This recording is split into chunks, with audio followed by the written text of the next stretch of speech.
Hello everyone, my name is Alecia, I'm 25 years old and I suffer from premature aging syndrome.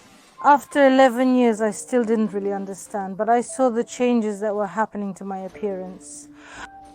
Well, first of all, I started getting wrinkles. At first, of course, they weren't that deep, but they started to appear here on the bridge of my nose, right here.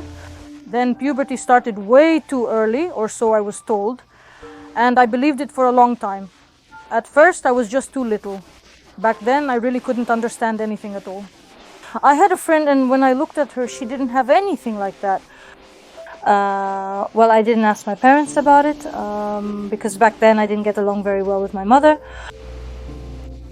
And I didn't want to ask her any extra questions. I could have gotten into arguments, and I didn't need that. I didn't have the internet back then either, so I couldn't find out what it was. I turned to teachers and caregivers for help, but they didn't really say anything either. They just said, that's how it is, it's normal, don't worry, everything is fine. They started saying it was just a phase, and I believed it. I tried to get treatment. They gave me a bunch of advice, prescribed all sorts of medications. I used them, I went for facials, but in the end, none of it helped.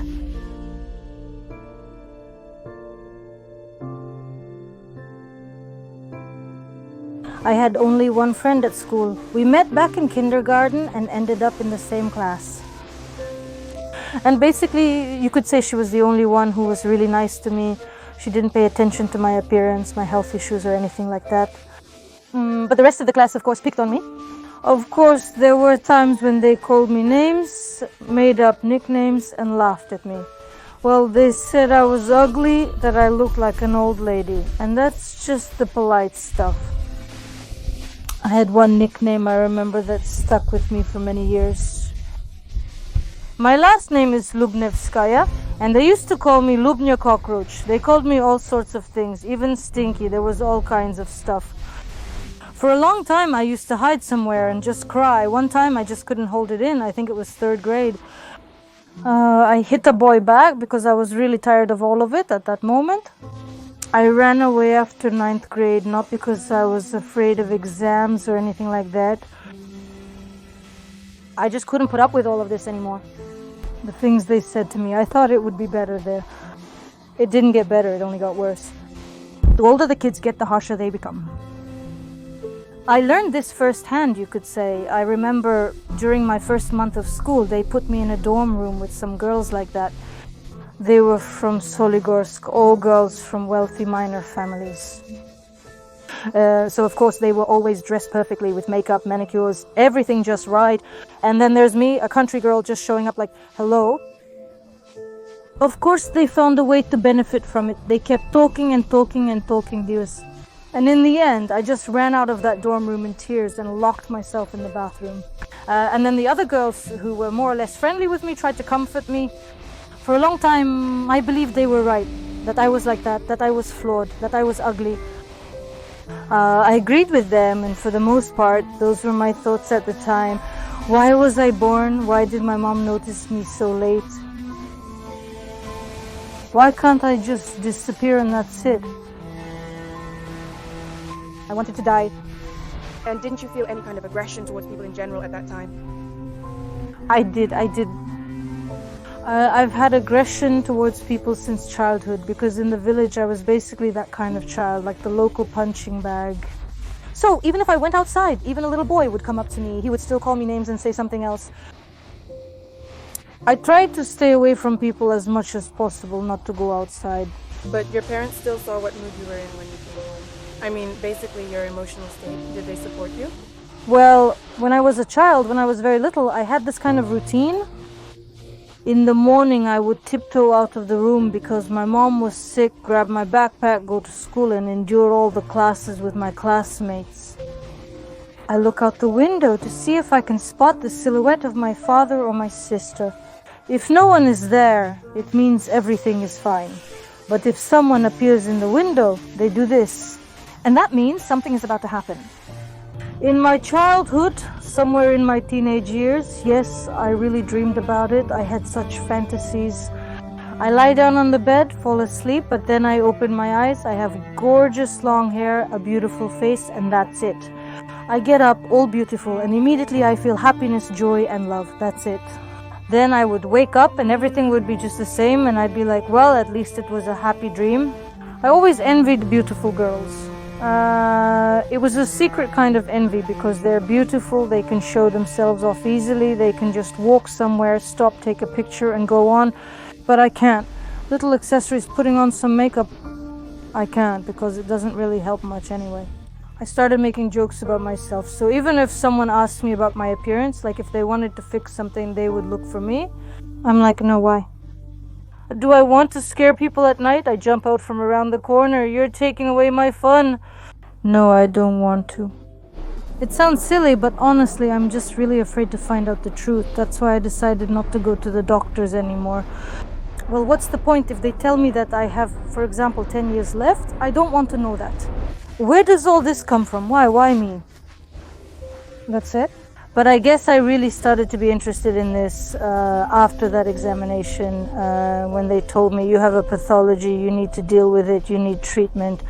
I became curious about what it was, and then I started searching the internet about all of this, and eventually I found a couple of articles that explained everything to me. Don't you think it's some kind of fear of the truth? That could be it too. It's quite possible that I'm just subconsciously denying it, but I don't want to accept it. First of all, I feel a pain in my heart. But the other day, by the way, yes, it happened too, but it starts beating really, really hard, like completely out of control. It feels like it's just going to fly out of my chest right now, that's it. Like it will be beating somewhere on the floor.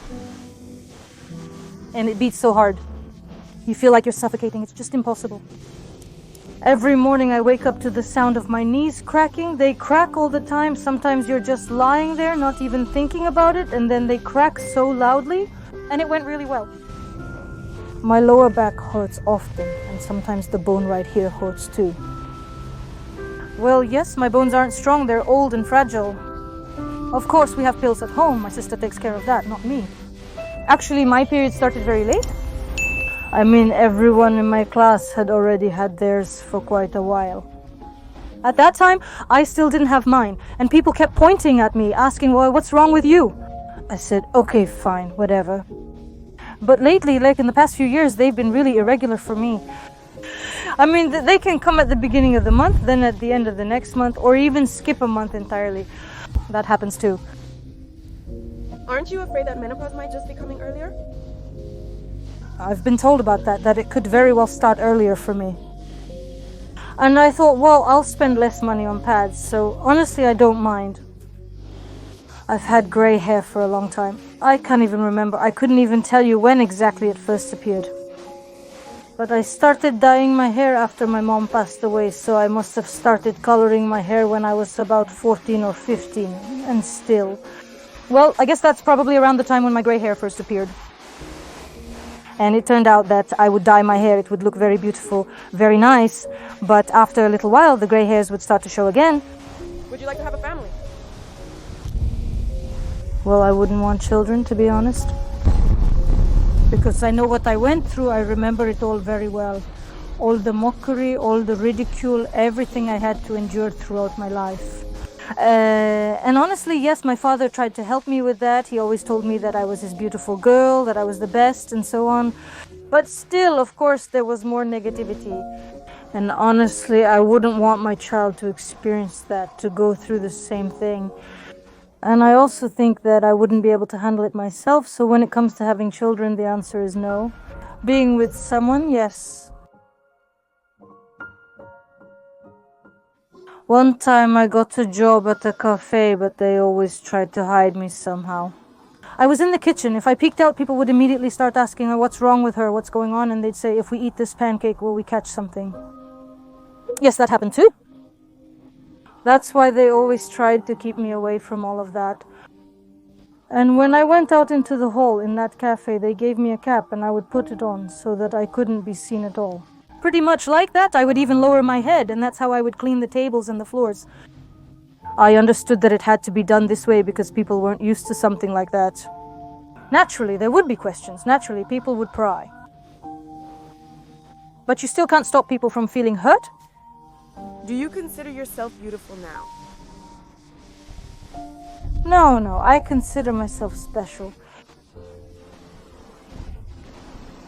I mean, I haven't met people who are like me, who have similar problems. And when you walk around, you see that everyone here is so standard, everyone is so beautiful, everyone has their hair done, their eyes are made up, all of that. And then I come out, and right away my heart starts beating a little faster, because when you come out, you're the only one like this, and you scare everyone around you. Most of my life, through all the problems connected with this illness, and really with any kind of physical imperfection, you could say I went through it alone. I mean, I didn't really have much support. I found support in songs, music, and movies.